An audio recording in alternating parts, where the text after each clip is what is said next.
Are you planning to keep working past 65? You're not alone. But here's the thing, Medicare rules can get tricky, and making the wrong move could cost you big time.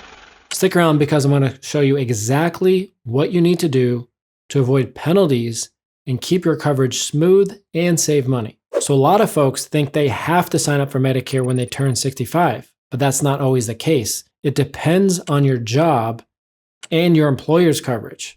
Here are a few key rules. If you're working and have coverage through an employer through active employment, either yourself or a spouse, and there are more than 20 employees, you do not have to enroll into Medicare. You can safely delay Medicare until you stop working.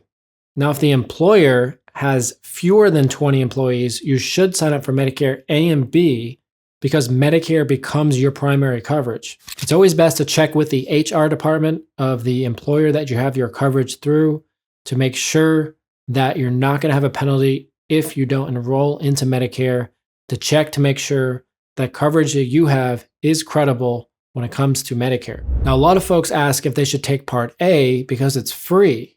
Now, you can take Part A, but if you have an HSA health savings account and you want to keep contributing to it, you should not take Part A.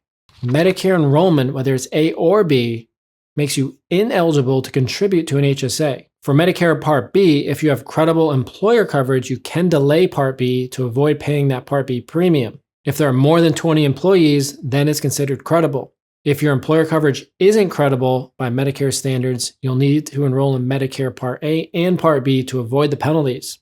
Now, if you delay Medicare and lose your employer coverage, you'll need to sign up for Part B within 8 months to avoid any penalties. So the last date of your employer coverage plus 8 months is the time frame you want to get signed up for A and B. Most people sign up right away, so there's no gap in coverage. So when does it make sense to go on Medicare versus staying on employer? So let's say there are more than 20 employees and you're able to delay Medicare. So it might not always make sense to delay Medicare, and there are a few ways to determine if it makes sense. Number one, if you have a younger spouse covered on your plan, then you should stay on the employer because it would be quite expensive for that younger spouse to go out and get a plan on their own. So 9 times out of 10, we recommend staying on the employer if you have a younger spouse or any other dependents, kids that are covered on your plan through work. Number two, if there are expensive medications that are covered by your employer's plan, it's probably best to stay on your employer because they can either not be covered on Medicare or be a lot more than what you're paying with your employer. You can easily check that on Medicare.gov to see what your medications or how much your medications would be on Medicare to see if it makes sense to switch or not. Number three, what do you pay for your employer plan? Not only what the premiums are, but what are the deductibles, what are the copays, and compare that to Medicare. So on Medicare, it'd be $185 a month for Part B. That can go up with income. And then you would either do a Medigap plan or a Medicare Advantage plan. The Medigap plan would be $100 or more per month, whereas the Advantage plan would usually be $0 per month. So even if you can stay on your employer plan, it may make sense to go on Medicare. And if you can save money and get better coverage, or if you have a massive deductible on your employer plan and Medicare is a little bit more, you can get full coverage. A lot of times we see folks come off an employer plan and onto Medicare, and they actually save a lot of money on premium and get better coverage. So it definitely makes sense to compare what you're paying with your employer plan and what it costs on Medicare, and also what the coverage is, what the deductibles are, how do those stack up against Medicare. It might make sense to go from the employer to Medicare, and you can save money and potentially get better coverage. So just to recap, a few of the things we talked about.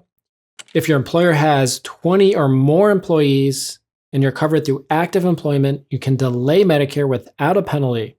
If there are less than 20 employees, you should enroll in Part A and B to avoid any penalties. If you're contributing to an HSA account, do not take Medicare A or B if you can delay it. And lastly, it's always important to compare cost and coverage on employer coverage versus Medicare. If you're able to stay on an employer plan, you may be better off going to Medicare depending on what it costs and what's covered. If you have any questions about Medicare, give us a call at the number below or use the link in the description to book an appointment with us. We'd be glad to help you out. Thanks for watching the video. Don't forget to click like and subscribe to stay updated on all things Medicare.